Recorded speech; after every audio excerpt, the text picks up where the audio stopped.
Hey there, Professor, look what I brought. Now tell me what's my rock. Hey everyone, welcome to another episode of What's My Rock, the show where real people bring me their real rocks that they found. I'm Dr. Abstract, your geology professor. I'm here with my new friend Curtis. Curtis, Hello. welcome to the show. Hi. And you're coming to us from San Clemente. Right. Okay. Yes. Yep. Down on the coast. Yep. Orange Yep. County coast. Yep. Okay, great. You've lived there for a long time? 30 years. 30 years? Yep. Okay, Yep. great. Are you native Californian? Yes. Born and raised in. I was raised in Riverside. Riverside, okay, Yep. good. Yep. Inland Empire pride. Yeah. Yeah. Very good. And may I ask what you do for a living? I'm a custodian. A custodian? Okay. Yeah. I work custodian for Shimano. For what? Shimano, Shimano. which is bicycles. The bicycle, and, the and bicycle fishing company. Okay, bicycle and Yeah. fishing. Yeah. Would you call yourself a rock hound? Yeah. Yeah? Rock. Okay. Yeah. Do you have a Rock lover, rock hound. I like. How I'm always looking at the ground. I how big is your rock collection? have a lot of little Okay. specimens. Good. I worked at a mine for about 10 years. Which mine? Cryogeny. Cryogeny. Yeah, which is renamed now to. Okay. I don't know. Unfortunately, the owner passed away. Oh, okay. Which is he was a really super guy. What did they mine? Tourmaline. Tourmaline. Yes. Okay, so that must have been in San Diego County somewhere. Right, Yeah, right. Yeah, that's right. Well, what do you got for us today? Well, this is a rock I found on a bicycle ride on Mount Palomar. Were you using Shimano gear on your bicycle? Oh, of course. Okay. Yeah. Okay, so you're in Palomar. Palomar. Palomar Mountain. Palomar Mountain. Yes. I was with a group of guys. We were doing a ride. Okay. And we had gone to the top and we go over to Lake Hinshaw. And coming back across the mountain, I see this big black rock sitting there. Mm-hmm. And I'm thinking, wow, that thing's really out of place. Mm-hmm. I get off my bike and I'm running down the road, and my buddy, he's looking at me wondering what the heck I'm doing because Mm-hmm. I'm going backwards off my bike. And I look and I go, this has got to be something. And I picked it up, I put it in my back pocket, got it, and here it is. Okay. Let's have a look. Take a So look. just to review, so you found it on The 76. on the side of a road. Yep. State Road 76. Yep. Okay, and this is a paved road. Right. And it's up on Palomar Mountain. On the mountain. On the mountain. Okay. Yep. And there's a hole in it. I think That's you did my a core sample, Yeah, right? core sample. Yeah. Okay. Which has so a magnetic. it's spot. magnetic. Okay. Yeah. This core fits in that. Yeah, It did down fit in in that there. hole. Okay. So the reason you took the core is because you wanted a little bit to analyze. Yeah, I did. something. I didn't want to cut the stone. Right. I see. Okay. And these are these other cores right No, here? that's all natural. This is natural. Okay. Everything's natural on there. Okay. It's very, very dense. It feels Yeah. heavier Yeah. than you'd expect it to Yeah. feel. So it feels pretty dense. Let's see. It has a fair amount of bubbles in it. Yeah. What else do I notice about it? There's a little bit of heterogeneity. That means different parts to it. Right, So yes. this part here looks a little bit different than that part. Yeah. This part looks a little bit different from that part. Yeah, that's really interesting, this part, because it had like under a super loop that's like a different metal looking. Yeah, area. yeah. This is a real sort of a frothy looking, bubbly, metallic looking thing there. Yeah, on the outside. This is not metallic looking. It has little smaller chunks in it. Crystallish. Yeah, like Yeah. a agglomeration of smaller Yeah. crystals in there.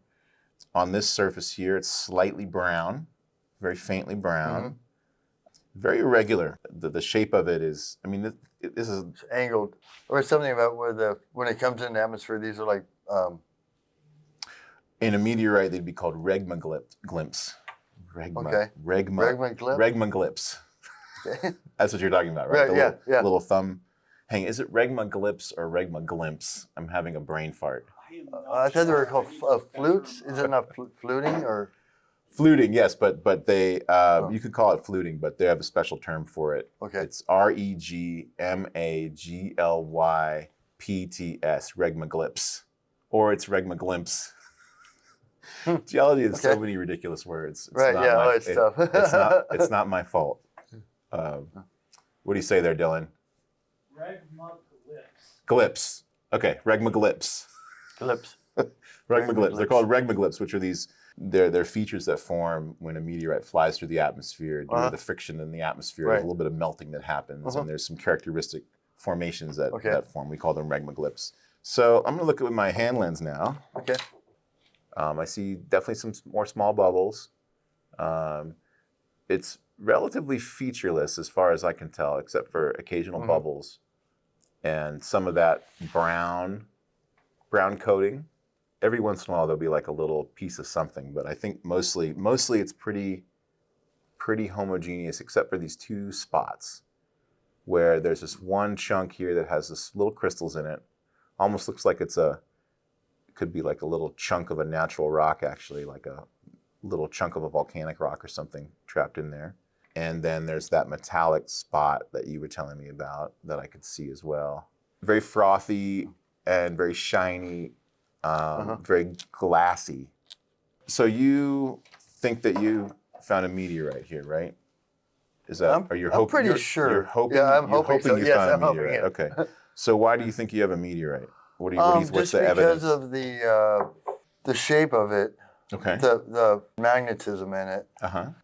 Okay, so here's the magnet, and so why don't you put it on the rock and show me where the magnetic spot is, please? I think it's pretty sure it's hanging out right there.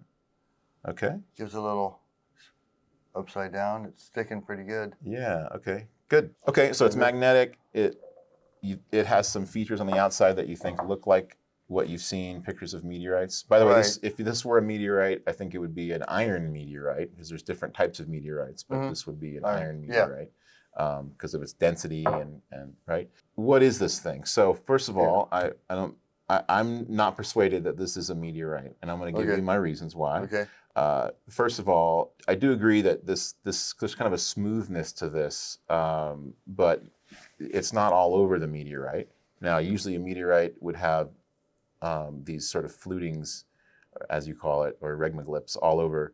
So there's that. The other thing is that there's all these bubbles in here. So bubbles don't occur. They don't occur in iron meteorites. Right. So we in the geology world we call them vesicles. Right. Because we can't just call them bubbles. We have to have a word to make us sound like we know what we're talking about, even though maybe we don't.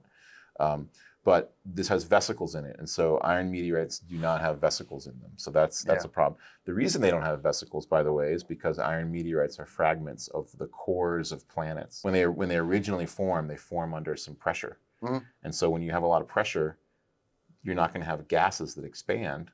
If this were an iron meteorite, I would like to not see any vesicles in it. Yeah. So that's a bit of a that's a bit of a problem. About that too. Okay. And if it were an iron meteorite, there wouldn't be these chunks of other rocks in it like this. I thought that might have been where when it hit, it came in hot and melted in the surface of the landing soil. So maybe. So what you're saying is the force of the impact. The iron meteorite slammed into the ground, and it was hot, and the force was so large that it sort of lodged a bit of a surrounding rock into it. Yeah. Sort of like if you fall off your bicycle, you get grass up in your... Sort of like that. Yeah, that's what I thought when I saw that part. All right. Because I thought this was, because it's such a soft material. When you drill it, it's like really soft. Very easy to drill. Yeah. Okay. Like when I did the core sample, it was really soft. Okay. So I did that and I polished it. And they had these little round things in it. What do they call those? Meteorites, the little balls. Chondrules. Chondrules. Yeah. Yeah, chondrules. Yeah, those are chondrules. That's what I thought those were. And also chondrules are not something you find in an iron meteorite either. It's different. Those are in stony meteorites is what we would call that's why this is puzzling me, because I see these little round things in there. Yeah. So that color you're seeing is iridescence. Iridescence. Like the same thing you'd see on like an oil slick or a mother of pearl or something like that. It's interesting. It's very round. Those little things you're talking about, I mean, they're perfectly round. So usually when nature makes something that round, it's usually a droplet. So the final thing is what we can do is one of the most definitive tests would be to look to see if it has nickel in it. Here's our periodic table. Obviously, we need to have iron in iron meteorites, but we also need to have at least a few percent nickel. Right.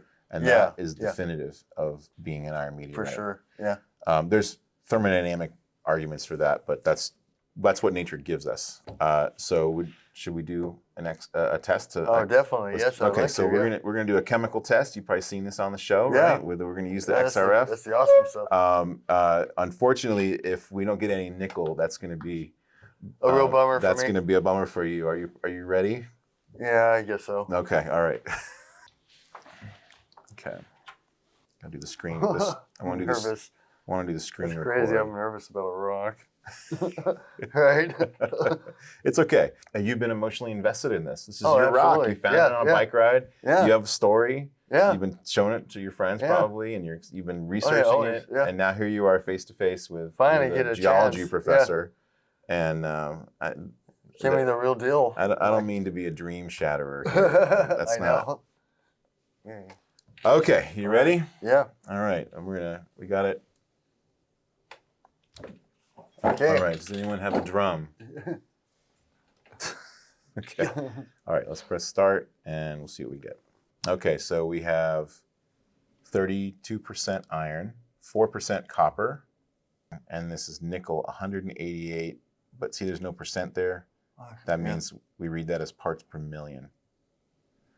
So that's going to be 0.01% of nickel. Yeah, a very trace amount of nickel, if that's even real. Right.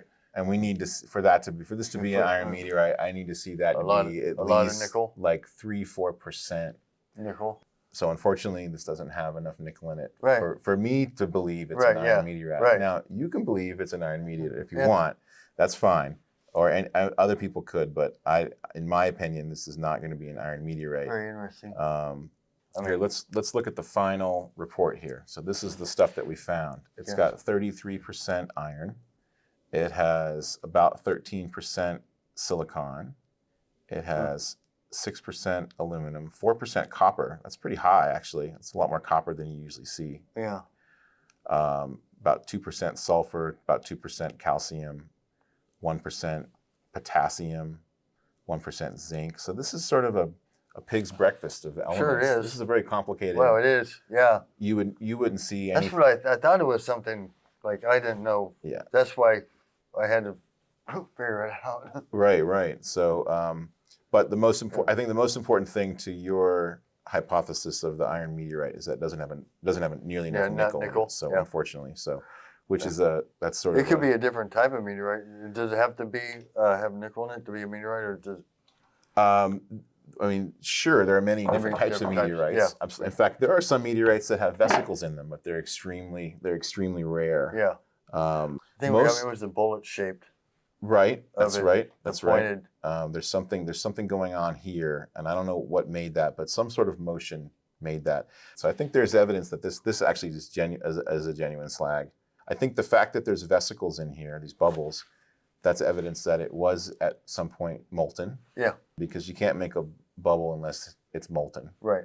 The fact that we have these heterogeneous sections, this might be a remnant of some of the original iron ore that they used, and that's what slag is. You take natural rocks, and you burn it with like charcoal or something like that, which sucks all the oxygen out.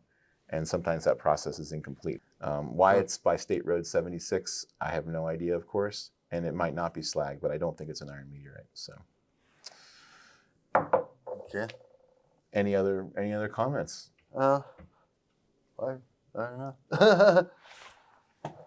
It's okay. Take a second to think about it. I mean, I'm not going anywhere. We got plenty of time. You know what we have time for? We could go down to the scanning electron microscope. We could take that little thing and we could look at it at very, very high magnification and look at those little blobs. That'd be cool. To do that. You want to do that? Yeah, that'd be great. Okay, maybe that'll make you feel a little bit better that it's not a meteorite. Sure. Let's go have some fun on a toy. Okay. All right? Yeah. Sound good? Yeah. Okay. And there we go. This is what your stuff looks like. Wow. Microscopically. It's a lot more complicated than you thought. Oh, sure is. Pretty neat. Wow, that is something else. So look at that. So this distance here, by the way, this whole width is about 900, let's just say 1 millimeter. So we're looking at 1 millimeter. Now this is 80 microns. They're starting to zoom in images of what's going on inside this rock. Now we're at 20 microns. Wow. This is some bright crystal that probably has a lot of iron in it. This is probably magnetite, the crystal magnetite. But see all this dark stuff here? Yeah. that dark stuff is probably where all that silicon is. Right. All the silicon and aluminum. So I'm gonna zap. Just like you can go on a spot and it'll tell you what that I'm gonna area put a is. spot right there on this grain right there, and we're gonna let's see what it tells us. It's probably gonna be a lot of iron. Oh, look at that! There's a lot of silicon in there too. There we go. And a little bit of magnesium. Let's try this one there. We're gonna try this spot over here, and let's see. No, we're getting the same. We're reproducing that same chemical, the same signal: iron, Right. silica, and magnesium. If you add iron and magnesium together, that's about 20%. And there's a mineral called olivine. Where you get where it's a 2-to-1 ratio iron magnesium to silicon, iron plus magnesium to silicon. So these could be little olivines. Notice that these crystals, they don't appear to have cleavage to me. Cleavage means minerals are going to break along flat surfaces, but like this mineral right here is not breaking along flat surfaces.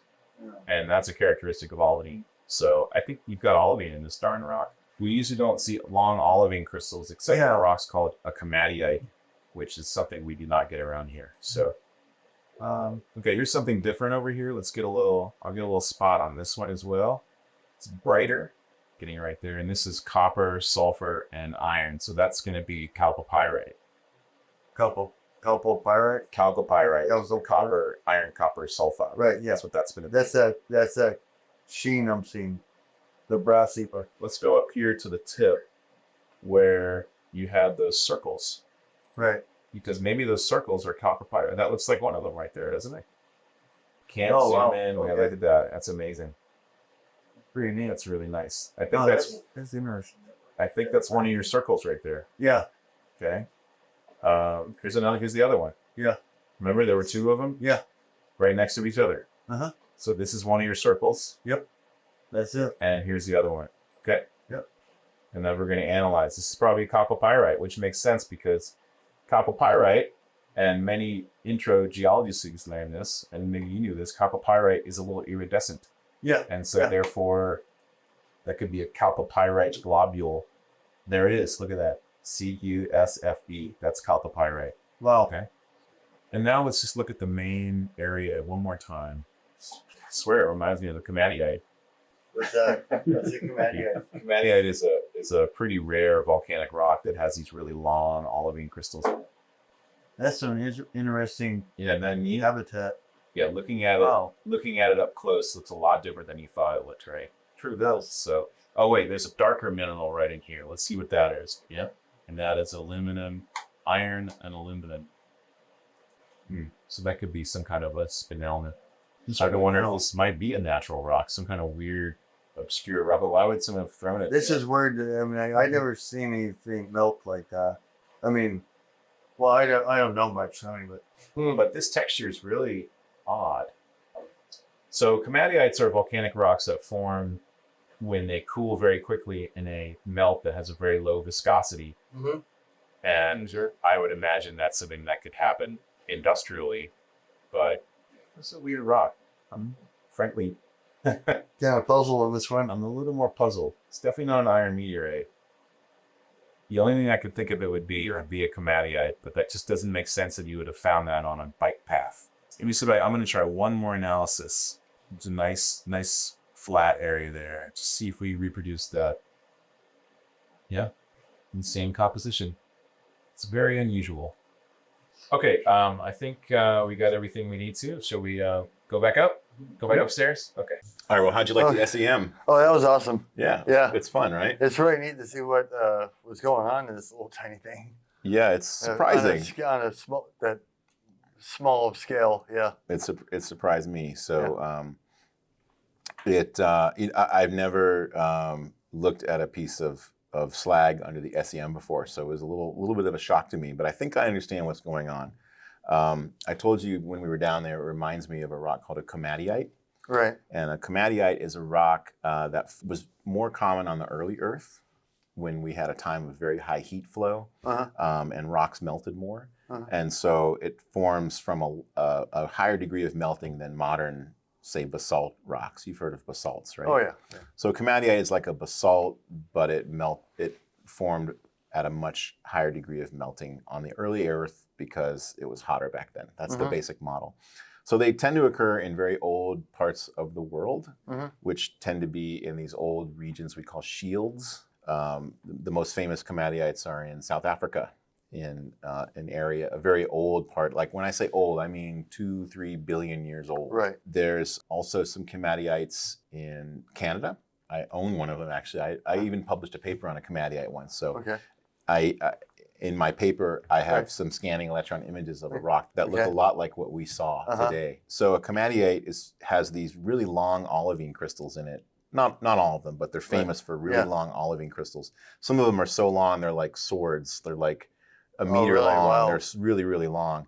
And it has a very special texture called spinifex texture, because spinifex is a type of grass that grows in South Africa, I guess. I've never been there. So this rock, when we looked in the SEM, has these really long olivine crystals. Right. And it looks like it has a spinifex texture, like an olivine. I'll put in the video, I'll put some comparisons of a true komatiite with this one. Cool. So here's the thing. Yeah. Number one, as I said, there's no komatiites anywhere near Southern California. Yeah. So the closest one, I believe, don't quote me on this, well, it's probably in Ontario, but the second closest might be in Colombia, which is a very rare occurrence of a young komatiite. There's some in South America, I believe, but nowhere near here. Right. Okay, so in order for this to be a natural komatiite, someone would have had to gone to Canada or South Africa, and then decided to go on State Road 76 in San Diego County and throw this rock. I would have to hide it from everybody on the ride first, and then put it in my back pocket. Yeah. That would be some. Yeah. Now geologists have done some weird stuff before, but that would be really unusual. So first of all, just the field relationships make it very unlikely that it's a komatiite. The other issue is that olivine in komatiites is typically going to be very magnesium rich. And in the SEM, we saw that these are more like 80% iron, 20% magnesium. We would call those phaletic olivine, which is an iron-rich olivine, which never occurs in a komatiite that I know of. So the composition of the olivine doesn't make sense for it to be a natural komatiite. And also for a komatiite, usually they're going to be coarser, meaning we're going to be able to, with the naked eye, we should be able to see some crystals. I haven't seen any crystals. This whole thing is what we call aphanitic, which means you can't see the crystals. Right. We could only see them in the SEM. Yeah, so all in all, I'm going to stand by my original idea that this is a slag. Okay. It is not a natural material, not an iron meteorite, nor a komatiite. However, this is what I'm going to say, and this is why I think this rock is so cool. I think we could call this a synthetic or a anthropogenic komatiite. I think that's what this is. I'm happy calling it that. So it's a synthetic komatiite, and it could be that a lot of slag looks like that. I've just never looked at it in the SEM. I really, frankly, don't know. But what I think happened is that someone got a rock around here that has a lot of iron, but it also has silicon. And there are rocks like that are around here, like gabbros. These are rocks that would have the right composition for this. They tried to make a slag out of a gabbro. They melted the whole thing. And then as it started to cool, the composition is correct for olivine crystals to form, because gabbro has olivine in it. It can have olivine. And so as it was cooling, it cooled pretty quickly. It was melted a lot because they were good at melting it, and they made a synthetic komatiite, which is, I think, pretty cool. So I hope if anyone from South Africa is watching, I hope you're impressed. But that's what I think you have. It's a slag/synthetic komatiite. Interesting. Anyway, so I hope I hope this was fun for you. Oh yeah, and that it definitely is. Yeah. And that it was very, very interesting. It makes up for the fact that that it's not an iron meteorite. Yeah. Sorry about that part. That's all right. You never know until you get the chemical makeup. So yeah, that's true. But we've had some pretty good tests here that I think are pretty definitive. Pretty interesting, and so anyways. Well, don't give up the hope, and you'll find something. Is there any other way tests I can do to send it to, I don't know, anywhere? If they could say it's, natural. So as far as other tests you could do, we could run X-ray diffraction. I'm not sure What's that do? that gives us more identity of the minerals that are in it. I think the SEM analysis was pretty good because we got to see the texture of it. We got to see the composition of the olivines. Right, Oh, and not to mention identify those circles, which is as chalcopyrite. That to me, by the way, is indication it was molten because the chalcopyrite melted. It's separated out. We call this an immiscible fluid. That means it's like oil and vinegar. Right. Yeah. They it's got the bubbles. And, the sulfide separates from the silicate materials, and the sulfide has a high surface tension and makes these little bubbles. Just like your olive oil makes little bubbles after you shake up your salad dressing, right? So that explains why that would be. I get it. Yeah. All right. Yeah, so I think sense. the SEM is pretty definitive. I'm pretty happy with me too. with this description today, with what we found. A little bummed. I'm still happy. Yeah. Well, you'll find something. Just go out in the desert, keep going in the desert, and Oh yeah. If I went up there with a magnet, right, and then found several different pieces in different areas that were like broken up, and I'm going to read between the lines, meaning that would provide evidence that it was a meteorite that broke up. Sure, that's what meteorites like to do. They like to break up and they will fall, and all these pieces come out. But that's still not going to change the mineralogy, the chemical. Yeah, correct. It's not going to change that. All right, this one, so. That's awesome. Anyways, well, thanks for coming. That is interesting. Yeah, it was nice to meet you and look at your rock. Yeah, and, thanks. Have a safe drive back down to San Clemente. Yeah, well. All right. Yeah. All right. Well, thanks for. Let's say farewell to Curtis. Thanks, Curtis. Yeah, bye. All right, it's time for the recap with Dylan. Well, Dylan, what did you think about Curtis's rock? First impressions, it looked like a vesicular aphanitic basalt. That's my go-to. Yes, I'm a volcanologist. I tend to think about that stuff, but at the same time, it did look very much like that. So, if he would have approached me on the street, I would have been like, okay, this is just a basalt. But it was a little odd when you combine that with where he found the rock, being near Palomar Mountain. And, I know the volcanics in the area. I don't know of any basalts in that area. There are gabbros, but not basalts. And so that kind of threw me off on the natural direction. If it is natural, it's not from that area. Yeah. So the chemistry, though, especially with what we saw at the SEM, that was a big kind of clue as to having all that iron and silica, but then also the sulfates in there and such. So on that note with like the chemistry, the lack of nickel, pretty much that was the death knell for the meteorite classification. Absolutely. So I've actually gotten some recent books, so we'll have an impromptu book review here. Meteorite Mineralogy by Rubin and Ma. This is a nice book from Cambridge Planetary Science. And Meteorites, Petrologic Chemical and Isotopic Synthesis by Hutchinson, also from Cambridge Planetary Science. And I've been reading a lot of these because one of my questions I've had is that we've had all these guests. We talk about nickel. But the question is, well, what if it's just like 500 parts per million nickel? That's nickel, right? And so I've been reading these books to try to get an idea of what the lower limit of nickel is. And it's like definitely a few percent. Like no one's ever observed any iron meteorite or chunks of iron metal in a chondrite or anything that's had nickel that's less than a few percent. So so I can say that now with some authority, looking in the peer-reviewed literature, in a peer-reviewed textbook. That's what's going on. So yeah, so your nickel red flag is definitely correct. So okay. And there's vesicles. No, can't be an iron meteorite because of vesicles.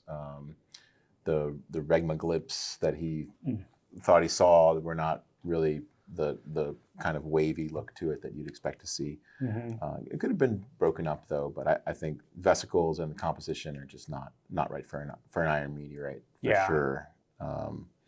And not just the nickel, but the silicon and the aluminum and all the other stuff that was in it. It's not an iron meteorite. Right. Yeah. It could have been another type of meteorite, but we might expect to see other things like chondrules or something, and none of those were in it. So if this were like more of a basaltic kind of a thing, like regular well-behaved olivines, maybe someone brought it from a basaltic volcano in the desert and left it there just for unknown reasons. But those were not well-behaved olivines. The composition was iron-rich, like 80% iron. They had a spinifex texture, gosh darn it, and it looked like a komatiite. It was wild, and it could be that every slag in the world looks like that, or a lot of slags do. But I just had never looked at one under the SEM, so this was news to me. Yeah, it looked an awful lot like a komatiite to me, though. When we looked in the SEM, I had a moment where I'm like, "Is this a komatiite? It's just crazy. That's bananas." On that scale, I mean, I've seen spinifex in the macroscopic scale, and that one definitely had more like aphanitic texture on the macroscopic scale. But those were elongated crystals in the SEM. Extremely. Some of them were very elongated, and I have komatiite in my office right now that you can't really. It looks kind of aphanitic, but under SEM you can see the spinifex quite well. So, so it kind of threw me off. It didn't throw me off. I was just like, that's weird. Yeah.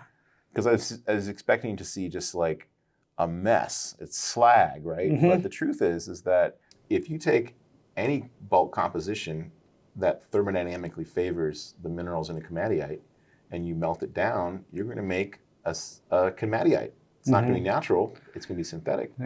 And so you could do this with almost any rock, many things in nature. You can reproduce it in a laboratory. In fact, there's a whole field of geology. In fact, I got my PhD in this, actually. It's called experimental petrology. And I think what this rock represented was some accidental experimental petrology in the wilderness by some good old boys or somebody that was trying to smelt some rock. They tried to smelt the gabbro to make iron or something, and they made a komatiite, which is pretty awesome. Well, I mean, we could take it one step further if we could get in contact with people at Syracuse, because they have that artificial lava producer that they pour out, and so maybe we could pick up some gabbro from down that area. Let's see. Well, I think the thing is they may have found iron ore, iron-rich part of the gabbro. I'm not quite sure what they were doing, but yeah, the iron-rich olivine was kind of a deal breaker for being natural. Now, I guess I could go look up to see if there are komatiites that have iron-rich olivines, but again, there's no komatiite for 2,000 miles in any direction. So why would there be a komatiite on State Road 76, San Diego County? So, I mean, you'd have to argue, that somebody went to Canada, got a komatiite, and got on a plane and came down here. It just doesn't. Yeah, it does. That is a pretty tall tale there. That's a very. I mean, it could happen. Yeah. I enjoyed that one. That was a fun one. Even though we crushed his dreams of having an iron meteorite, I think he enjoyed himself, and hopefully that was good enough for him. So, thanks, Curtis, for coming in. Yeah. Any last words on his rock? Nothing else to really add. Again, it was a fun one. All right, thanks for watching. If you'd like to be a guest on the show, please send an email to whatsmyrock@yahoo.com. I'm Dr. Abstract. This is Dylan. Happy rock hounding, everyone. See you next time. Yeah, I've seen it all. That's why they call me a professional. I know you're proud of what you got, but this rock ain't worth diddly squat. I'm not saying that you'll never be wealthy, but this preoccupation doesn't seem healthy. Don't give up your day job, you better keep it a hobby on the weekend.